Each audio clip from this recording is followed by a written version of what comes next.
Thank you, Jeff. I'm glad to be here. So today I'm going to talk about vermicomposting. It's one of my little mini passions that I've developed since beginning here at Extension. So first off, why should we compost?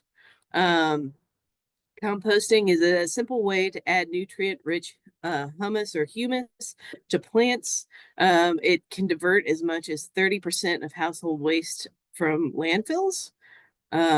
It's estimated that Americans waste as much as 50% of all of their produce because who's bought produce at the store with intentions of making a really great salad and then you get really busy and then, 4 or 5 days later, your salad's not so great. Um, and that works out to be 119 billion pounds of food wasted in the United States annually. That equates to 130 billion meals and more than $408 billion in food thrown away each year. And that's so nearly 40% of all food in America is wasted. So, how can we what can we do with the food that we're wasting instead of throwing it into the trash? We can compost it. We can compost it thermodynamically through hot composting, or you just make a compost pile and you let it sit outside, and that's cold moldering composting. And that's where it just naturally decays and crumbles. Thermodynamic composting takes a little bit more work, and you have to have access to someplace outside. If you're vermicomposting, you don't really need to do that. So, vermicomposting is a process that relies on earthworms and microorganisms to help stabilize active organic materials and convert them into a valuable soil amendment and plant source of plant nutrients. Earthworms are doing all the work. They will eat most organic materials, including food preparation residuals, so leftover food scraps, scrap paper, animal manures, agricultural crop residues, organic byproducts from industries, and yard trimmings. And it's really great. You can compost indoors. You can compost in something this size right here in your house. Um, you can go bigger if you want to. So, to start with vermicomposting, you need to know about the worms. So, there's three types of earthworms. There's epigeic earthworms. Those are the ones that grow upon the earth or live on the earth. They live and feed on the surface mulch and decaying matter. They don't really burrow, and they're commonly our composters. There's endogeic, which means they're within the earth. They live in the topsoil and feed on the soil and decaying matter. So they make burrows horizontally through the soil. And then there's aneic or out of the earth. They live in the subsoil and they do vertical burrows straight down as and can go as deep as 6 feet.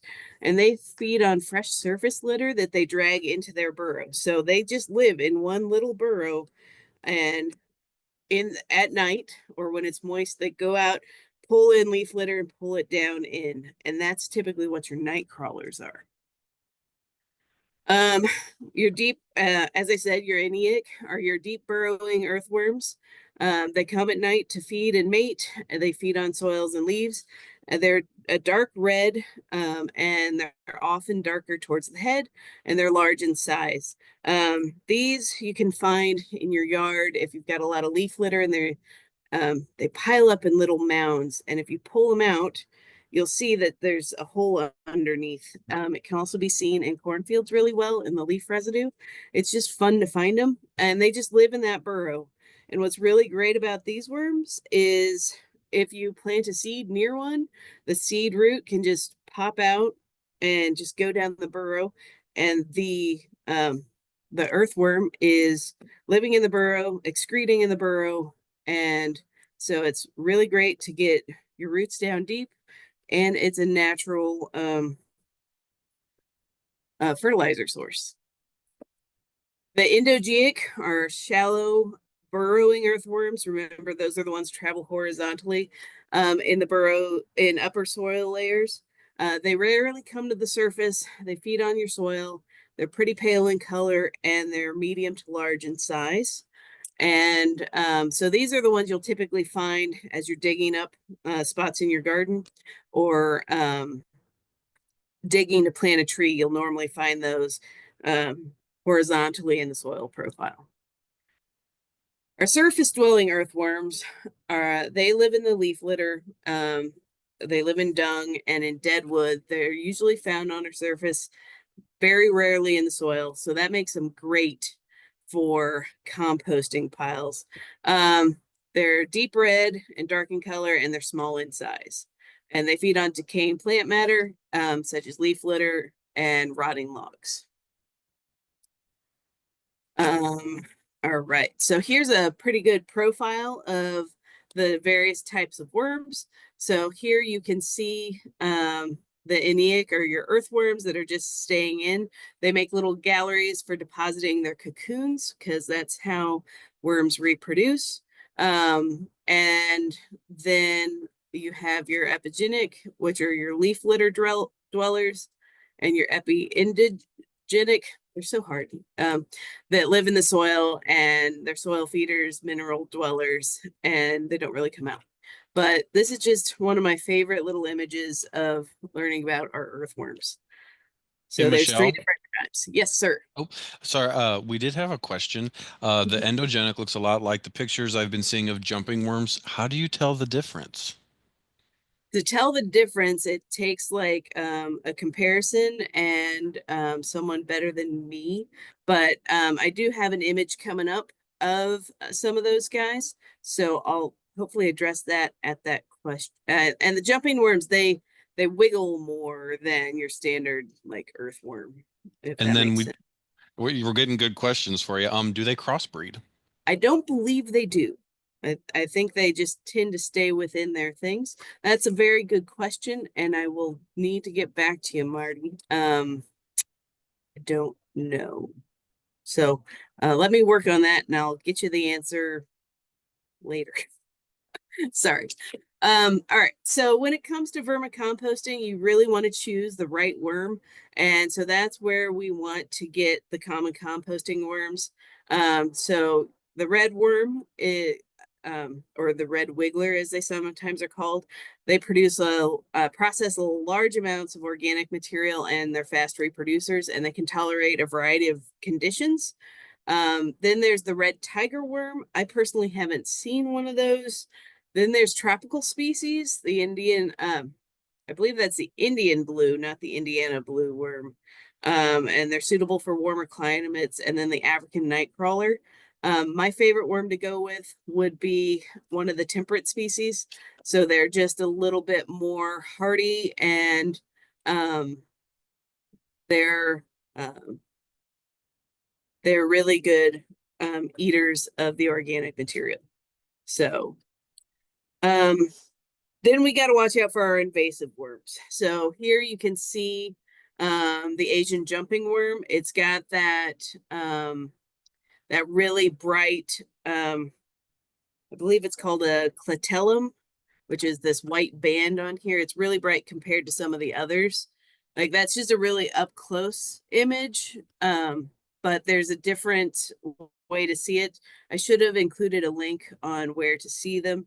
But they have been found in Indiana, and I did pull the recent EDD maps for it. They're commonly called Alabama, Georgia, Jersey, or Asian jumpers, and they were pretty much brought in for the fishing industry. So, and they can basically just eat, and eat, and nothing really comes along and eats them. And so it can deforest, like it can take the mulch away from your trees, and kind of just leave. It's like your gums are receding from the forest, but for the trees. And they originate from Southeast Asia. So you don't want these guys. Here's where they've been reported so far. And you can see where they've been reported in and around Indiana. So if you're in one of those areas, be careful to check your mulch. And if you see something weird, contact your extension educator, and we can compare it to others, or maybe send it up to the Purdue Plant Disease Diagnostic Lab to have it identified to see if it is invasive, and then we'll get it reported into whatever county it is in. And you also, so just kind of like the emerald ash borer, be careful moving dirt and soil, and buy things from reputable locations. All right. There's also the Lumbricus rubellus, which looks similar to a nightcrawler, but it's smaller. It's native to Western Europe, but we don't have to worry about it here in Indiana because it's only been reported in New Jersey so far. But it is a concern in New Jersey. You can, I think I covered, so don't go for these guys. Marty, I'll get to your question in a minute. So to start vermicomposting, you really need to start with a bin. You can buy some commercially, and these are some of them. I was able to go to a vermicomposting conference in 2022 in Raleigh, North Carolina, and they actually have a compost training and demonstration facility. And some of their master gardeners help maintain some of their compost bins and educate the public. So this is a can of worms, which can be purchased online. The most recent one is an urban worm bag, where that's a continuous flow through model. It gets set up. You just add your compost, your food scraps and worms in, and then the worms kind of stay at the top. The digested castings and compost comes out the bottom. There's also other various types on the market. Or if you really want to go for vermicomposting commercially, there's the commercial composting. And this is the Michigan Soil Works composting bin. They fill this up with carbon materials and food scraps, toss in a ton of worms, and there is a mesh at the bottom, and they just run a knife across the bottom and catch all of the castings at the bottom. And so it's a continuous flow through model as well, similar to the urban worm bag, but on a much larger scale. As I said, here's quite a few commercial worm bins, homemade worm bins that are out there. I have a commercial worm bin right here. You can see the size. It's pretty decent. It does allow for the collection of moisture, and that'll come out of this spot here. It's not currently active, but it does have quite a few layers to it. And you can see here at the bottom, worms can travel through and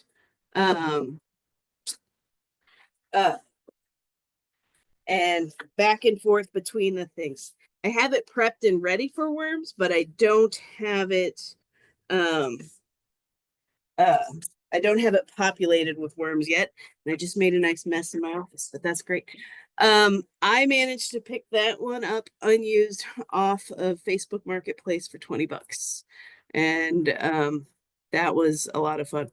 You can also see compost sifting, homemade compost sifters here at the bottom. So there's more than one way to vermicompost. Then there's these larger bins or the worm wigwam. So I believe this was like a commercial like produce bin at Harvest, and they just turned that into a worm bin.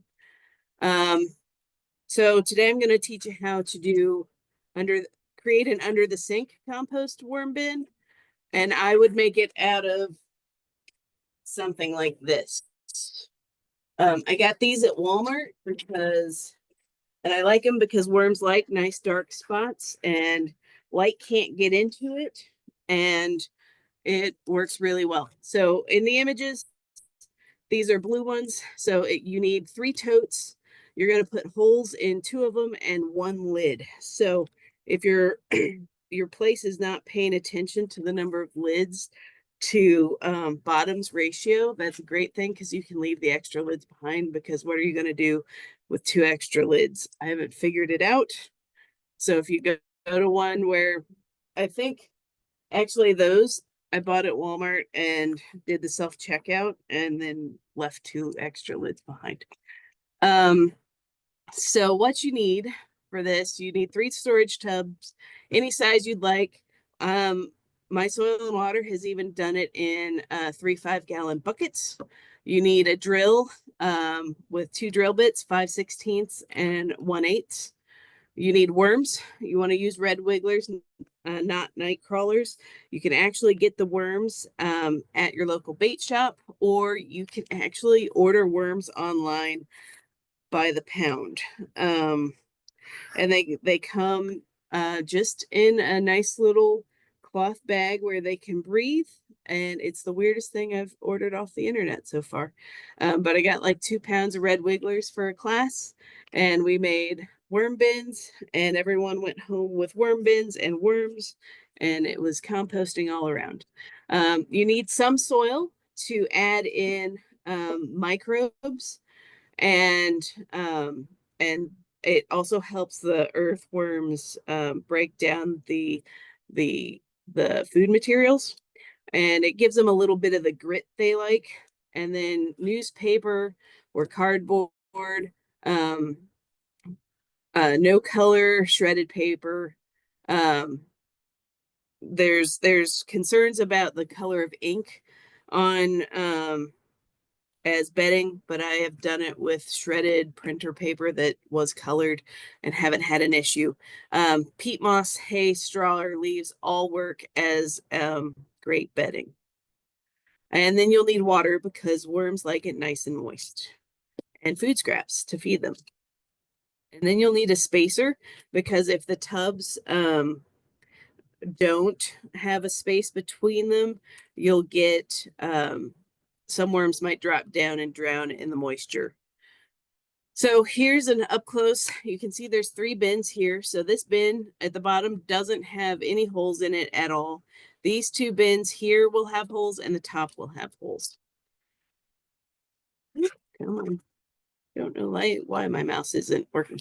So you want to drill holes in the bottom of the 2 tubs with a 5/16 drill bit. As you can see here, you're drilling holes. Those are worm width drill bit holes. And then you want to drill holes around the top of the tub and in the lid for aeration. As you can see right here, there's aeration. And that's what you do with the 1/8" drill bit, with the idea that the worm can't get out of it, but the air can get in. So here you would drill it into the top of the bin. Here's some up close. You can see where they're drilling with the 5/16, and duplicated that. Sorry. And this is the 1/8 up close. So you want to put a spacer in the bottom of the 3rd tub that doesn't have any holes in it. The image here used a dog dish and flattened out milk jugs. I have used little mesh baskets or anything to just pop things up that won't necessarily rot or decompose. So here it's an old dog dish, so it's kind of recycling. It's really kind of gross because it does hold a lot of moisture from the food products you're adding to the compost. But it's necessary because you can get a lot of moisture depending on what kind of scraps you're using. And if a worm falls through, there's no way for it to get out, and it will eventually drown. And here I used a flattened milk jug to create a spacer. This one was done with the clear sides, and it worked okay, but I never saw any earthworms or red wigglers on the edges. So they tended to stay away from the edges. So I did wrap this bin in cardboard for just to keep the light out. When I get this black one up and going, I won't have to do that, and that'll be really nice. So you want to stack the 2 tubs with holes into it, into the bottom one that's without holes with the spacer in it. And then that allows for the compost tea to collect, and you can pull that out and add it straight to like any of your house plants or any of your plants outside. Um, Here you can see this is a setup here. The compost tea is at the bottom, so that's the one that doesn't have holes. Then the middle one, it's been going for 6 months, so it's ready to be used. The castings and compost are ready to be used. So to get the worms to move to the next layer, you add the third one on top with bedding and fresh food scraps, and the worms will naturally travel up. So you stop feeding the middle bin and you start feeding the top bin, and that's how you get them up in there. And then you can harvest the middle bin, and the middle bin will become the new top bin, and then the top bin will become the new middle bin. Does that make sense? And here's how it's stored. And you can see they're using a spaghetti strainer to stir up the compost bin and bury the food scraps. All right. Whoa, that was weird. So, once you have your holes in, you want to, in the top tub, shred up the newspaper and wet it down with water. And you can do it with a paper shredder. You can do it just by hand. It's really great to do with kids because then you can give them a squirt bottle to get the water down, or you can add the bedding straight to a thing of water, wring it out, and put it into the tub.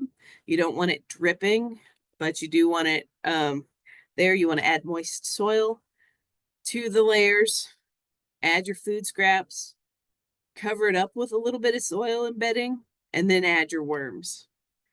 So to help reduce flies and pests and other things, it's always good to bury your food scraps. It gets good surface contact for microbial composting, and then it gets the worms there quicker. And worms love banana peels. This one, you can still see some of the holes along the edges for the aeration. And to kind of keep the flies out, they put a towel over, because where you have compost, you sometimes have fungi and you can get fungus gnats and other friends. I would not add meat and bones to the compost bin. Worms don't Worms would eventually eat it, but the chance of it going rancid are faster than if you don't add it in. Worms and I'm sorry, meat and bones is really great to add to like soldier fly composting, or if you have a electric composter like a Lomi, you can add that to it, but it does give you a really greasy compost afterwards. It's weird, and I haven't played around with that yet. So here we're constructing the bin, adding the worms. We've already done that. I have duplicates in here. I'm sorry, folks. Here you can see we've got a whole apple and banana peel in here. The worms are actively going towards it. This is a progression. All of the black dots are a little bit of soil, but mostly worm castings or worm poop. And it just slowly gets broken down, and the worms, as you can see, are pretty much in that top layer, just moving around eating. So what to add? You can add uncooked or cooked fruits and vegetables, bread or grains, coffee grounds and coffee filters, tea bags, but take out the staple. Just so when you're scooping out, you don't stab yourself with the staple, and then the worms aren't stabbed with the staple. You can add hair and fur. It depends on if that's what you want to do. I think it's a little creepy, but you can try it. Worms love watermelon. They love banana peels. You can add cotton or wool rags. Just tear them up. Those things will naturally compost. Tear them up or cut them up. And then sawdust, dryer, and vacuum lint. Again, It is up to you. You know what you're going to do with your compost at the end. Eggshells, best added as they're rinsed and crushed. And if you're truly worried about things, you can even bake them and then crush them up, and then there'll be a finer grit. You can add yard trimmings, leaves, fireplace ashes in moderation. Don't just go and dump a whole pot of ash in there because that'll change the pH. Um, sprinkles of fireplace ashes.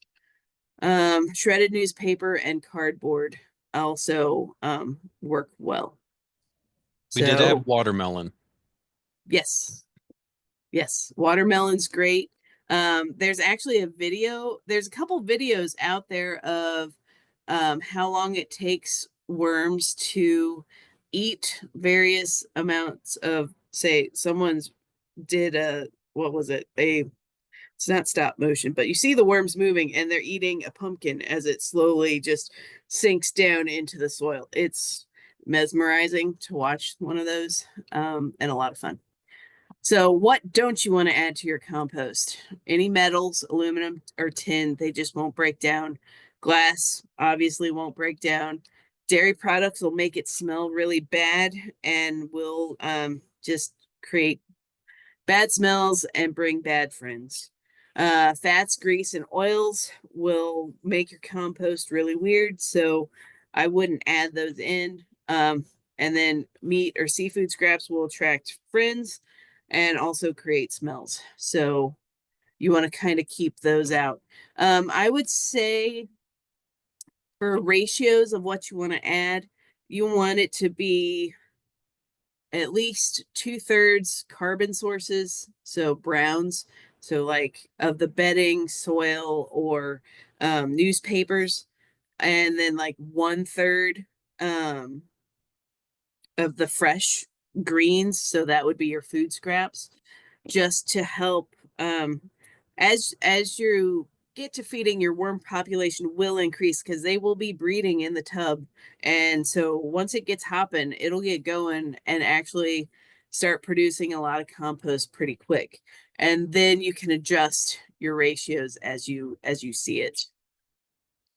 The worms are really, really good at that. Obviously, please don't add any pet waste. Toxoplasmosis is real and it's just creepy, especially if you're going to put this on plants that you might be feeding your family with.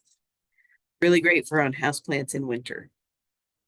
Plastic obviously won't break down. Stickers from fruits and vegetables that we forget to peel off, you can actually find in the bin later. So just don't add them. If you're planning on putting this compost or castings on tomatoes, don't add any black walnut tree leaves or twigs due to the what that one chemical that inhibits tomatoes from growing. Regulum. Thank you. Um, or any yard trimmings that were treated with pesticides will kill your worms. Typically, if I'm making an under the sink compost bin, I'm really just feeding it from my kitchen. I'm not feeding it from my yard. But if I need to start it out with leaves and things, I will go and get leaves and then continue to feed it from my kitchen. Coal or charcoal ash, also not great.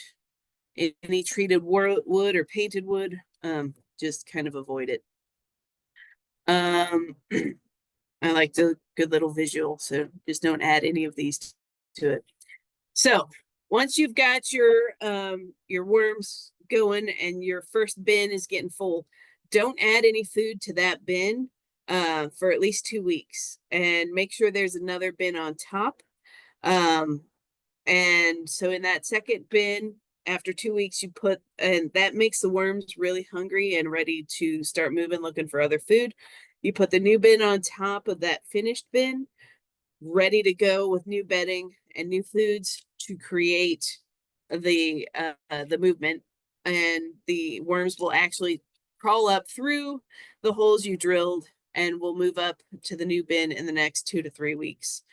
So it'll take about a month for your transition, but that middle bin that's completely full and ready to go and be harvested should be worm free after a month. Continue to add bedding and food to that top bin, pull out your middle bin, and use your castings and compost as you wish. So you've got your castings. What do you do with them? They're loaded with nutrients and beneficial bacteria. They're great for your plants.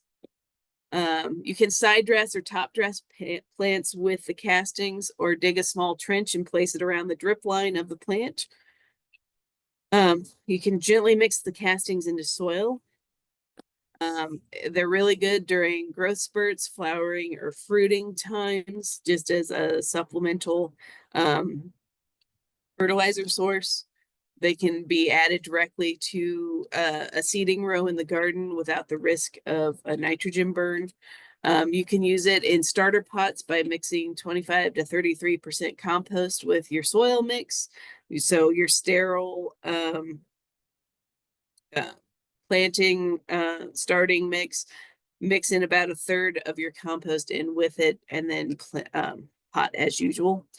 You can create a compost tea to your plants by mixing 1 part compost tea to 10 parts water. Please know that this is for Purdue doesn't have a lot of research on it. NC State does, but there's a lot of theories on if you're going to use compost tea, you want to use aerobic bacteria, so you want to use it fresh. Compost tea bottled and sold on the shelves is probably full of anaerobic bacteria, because if it's bottled, it's really not getting access to oxygen.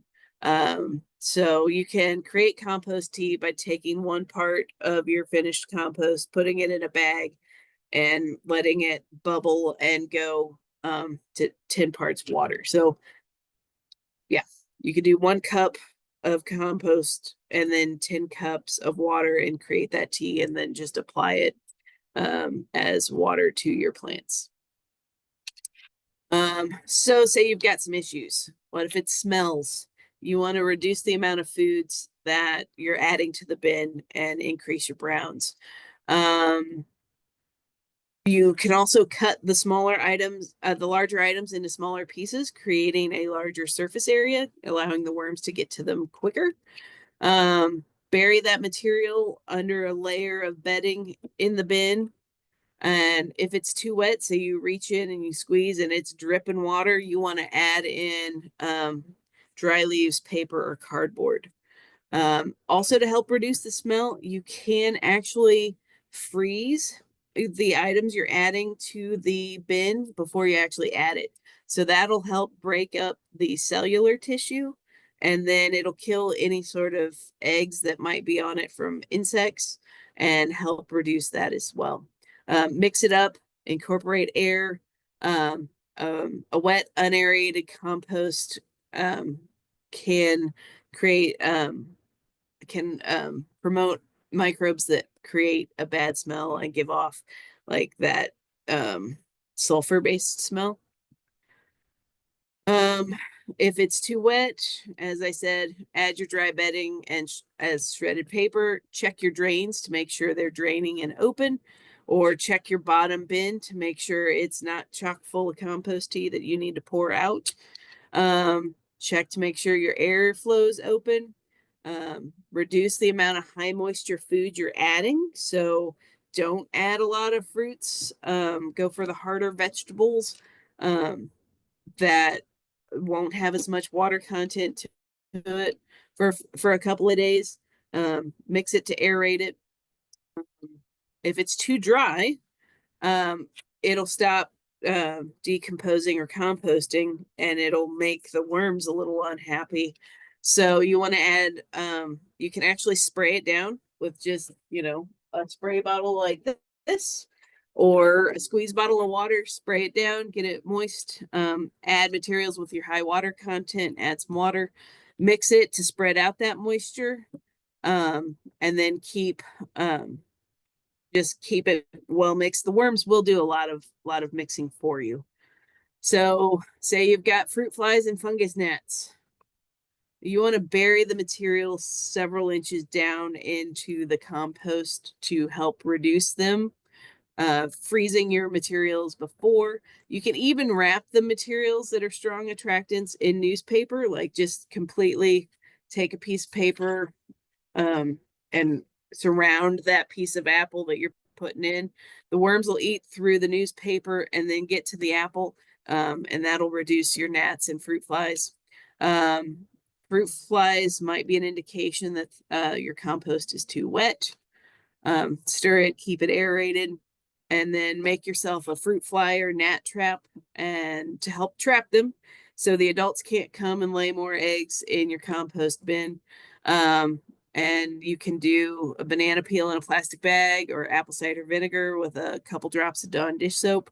Place it in a jar, and as they land on the liquid to come and drink out of it, or the soap breaks the surface tension and they fall in and drown. All right. So as I said earlier, I went to the 2022 Vermicomposting conference at NC State. They were they went into composting huge, and there's a lot of it was a bag of worms, but it was awesome. So here you can see a photo of raised beds they created and planted the same thing, and the various amounts of compost. So there was 0 vermicomposted added. I think this was 5%, 10, and 15, but I made a video, so let's see if we can watch it. So you can see the plants here, 0% vermicompost. Sorry, it's a little shaky. I was walking. 10% vermicompost added to this bed. 15% vermicompost and 20% vermicompost. And you can see the different sizes. The closer you get, with the more compost you have added, the larger the vegetables seem to be. They had to put up 6-foot fences to keep the deer out because it looked real tasty, but I just could not believe what I saw there. And so using your vermicompost in your garden is really great. So you can start composting now as it's getting colder. Keep composting through the winter to or vermicomposting through the winter to divert all of your food scraps from your trash can. And then you'll have black gold in the spring that you can add to your garden beds and get some really great vegetables out of. Let's see. Are there any questions for me? I do have some really great books. There's Worms Eat My Garbage, and this is how to set up and maintain a worm composting system. And that's by Mary Applehoff and Joanne Osawoski. There's if you really want to get into the worms, there's the Worm Farmer's Handbook. That's mid to large scale worm farming for farms, businesses, municipalities, schools, and institutions. And if you're looking to teach the youth about worms, there is this really old book, but it's great. It's Worms Eat Our Garbage, and it's a classroom activities for a better environment. Also by Mary Applehoff, and inside it's little worksheets that I just really love.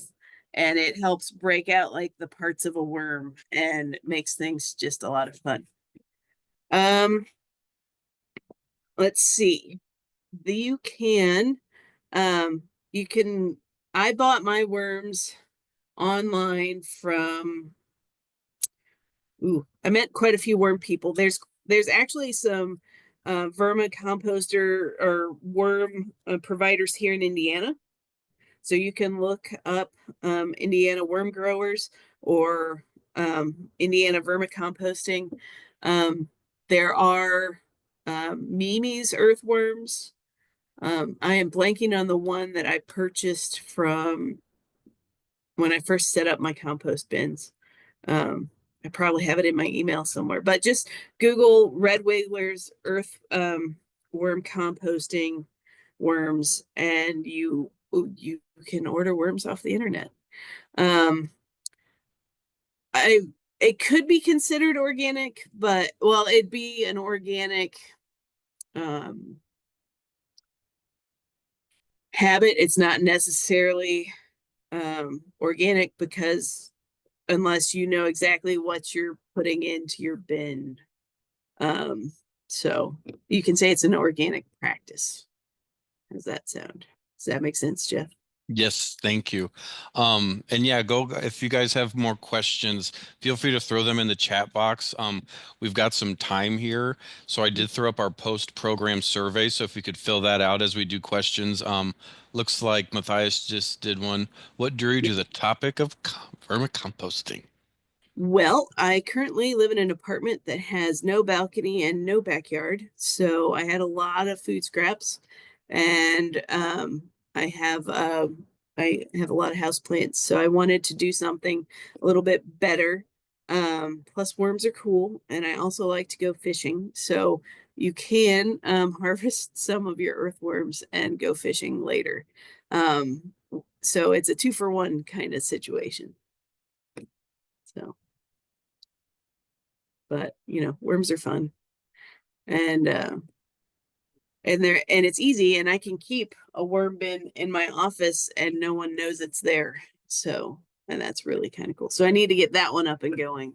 And then all of the like, because I have a lot of house plants here in my office, all the dead leaves and things can go in there and then I can get something back out. So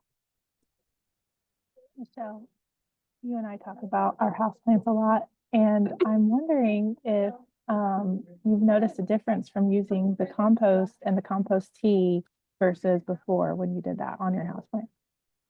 I would, I I think it would be better instead of a tea to actually just sprinkle castings around the base, and then you'll get a continuous influx every time you water, as opposed to just doing the tea. And then like, what if you make too much tea? What are you going to do with it? And then it seems wasteful. And so, yeah, I do the worms, the completed castings, just because it's easier to sprinkle and then I don't have to brew the tea. I've got a question, Michelle. When are you going to bring a vermicomposting workshop to Indiana so we all don't have to travel out of state? Well, no, that's like the National Vermicomposting Workshop. So, like, I went there. I got interested during COVID because it was something I could do, and then I used to live in North Carolina, and I didn't realize that NC State was so big on composting research and vermicomposting research until I found it, and I'm like, now this is kind of cool. Then I think last year they did a national conference in Italy. So I am not at that level. I will let the experts and professors and all of that do it. But it's a good time to go. And it's just in Raleigh, North Carolina, which is 3 hours from the mountains and 3 hours from the beach. So you can tell how the castings are usable because there'll be a fine fine little soil. And if you wanted to, you could sift out, you could take some hardware cloth stretched on a frame, sift it out, put the big chunks back in, and just take the fine particles because it'll just basically look like soil. So, and yes, I just sprinkle castings around and incorporate it in the plant. So I could right here, I've got a plant. I could just sprinkle some right on top. I don't have any castings with me at the moment, which is just ill prepared. So I'm sorry about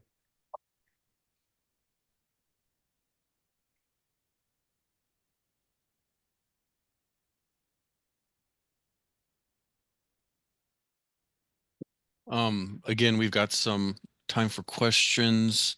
Uh, that. I'm looking. I can get you some of those links. Hang on. Let me get you those links. I know that river. Right? So for those of you that don't know, Michelle, Courtney, and I were able to go to Costa Rica. We didn't talk about worms there, but that was one of the rivers we got to visit. And it's blue Yes. because of, why was it blue? Silica and aluminum.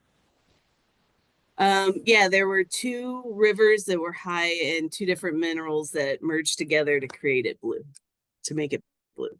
So I should think I've got my couple links in the chat there. So I'll include the link in the follow-up email as well. Cool. Yeah, it's my pretty little background that I like to include.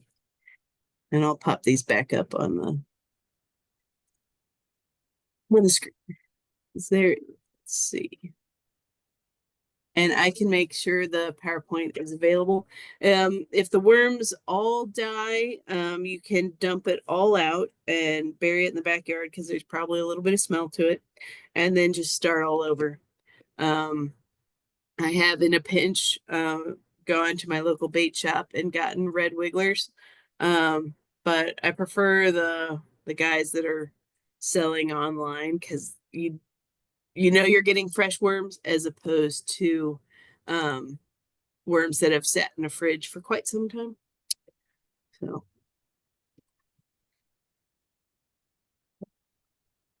I've got a question because there have been commercials for like the countertop composting thing. It's more of a blender. Um, yeah. I don't know. Would you ever do a comparison to see which is more financially suitable and which has better results? Worms versus the chopper thing? Well, um, well, the chopper thing, the most recent one is called a Lomi, and I somehow lucked out and was able to get one for $75 on Facebook Marketplace. They are not $75. They are more towards the 300 and above. Um, and it kind of has like a little hammer mill in it and a chopper and a cooker. And you can add dairy products to it. I did toss whole bad nectarines in it, and the stone pit disappeared. Um, but if you put in too much animal-based stuff, what comes out is a very greasy product. And I'm amazed it works. And that's just anecdotal. I don't know. Um, I haven't tried it for a full plant yet. I've only had it for like a month. So, Thank you.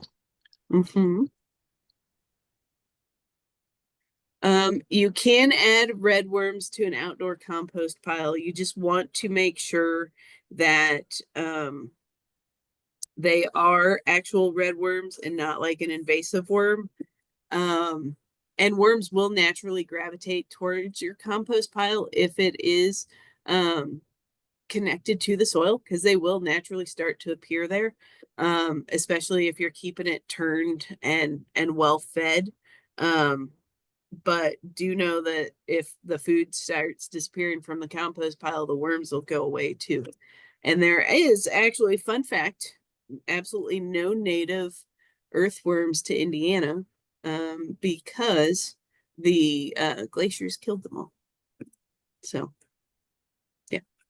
And yes, if you start now, you can just store your castings in a container until the spring. Or you can sprinkle them on your houseplants if you've got those.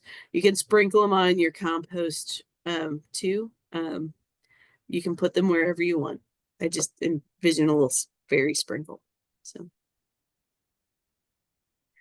and they can just, it'll take some time, but depending on the size of the bin you go with, as I said, you've got this big, huge dude, and he's got 1, 2, 3 different trays.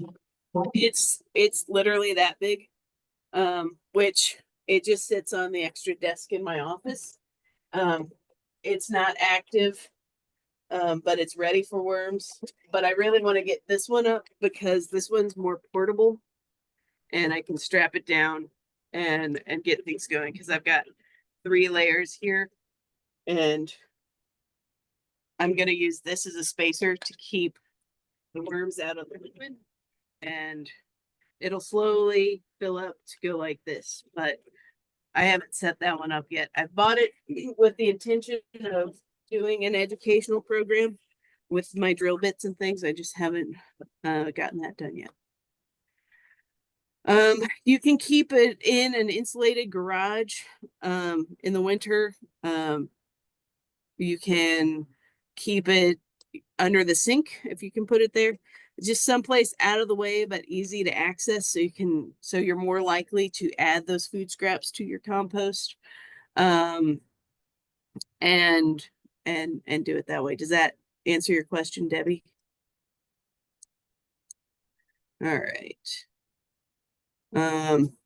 Yeah, 42 degrees should be okay. I mean, your composting will actually slow down because the worms will be colder.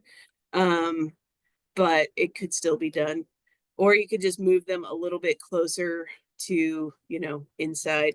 And if you do have issues with friends or like insects, as I said, you can cover up with a cloth like they did on, let me find the slide. Just to kind of keep the friends out of it. Where's that bin at? I went too far. Nope, too far. Sorry. Um, just put a cloth atop your bin just to keep the six-legged friends out, just to keep your tubs there. Where'd it go? I've hidden it. And just to cover it up with like a towel or something. So air will still get in, but I had an image. I saw it. There it is. Air can still get in from the sides, but you're less likely to get friends in directly from the top. So that can keep your friends out. So, but yeah. Oh, Uncle Jim's Earthworms is where I ordered my worms from. But yeah, I mean, you can ship eggs and chicks in the mail, and you can also ship earthworms. So who'd have thought it? Michele, you had mentioned that the one unit that you have is mobile. I have to ask, have you ever maybe hit the brakes a little too hard and ended up with a bunch of worms and a mess in your car? Not yet. Not yet. I tend to wedge it in there pretty good with all my other stuff. Like this red tower one, I would not necessarily tote that around. I'd be more willing to tote around like 3 5-gallon buckets nested together because one, they come with handles, or this little guy, and then I could like take a ratchet strap and ratchet it down. But that is a worry. So it would probably ride on a floorboard conveniently wedged someplace. So, all the other things we haul around is extension educators, right? Yeah, I just dumped a plant the other day, so yeah, and it was full of soil, wet soil. Yeah. Yep. Yep. So Any more questions out there? We still have a few minutes. Thank you all who've answered the post-program survey. Again, I threw that in the chat box. We can stick around for a little bit or anything you think of, Michele. But I do want to mention before we stop the recording, next month at November 20th, we will be doing poultry with Dr. Darren Karcher. He's with, or there with poultry management. So that will be our topic for November. Other things to look for, we are wrapping up the 2024 season of Purdue Extension Monthly Hot Topics.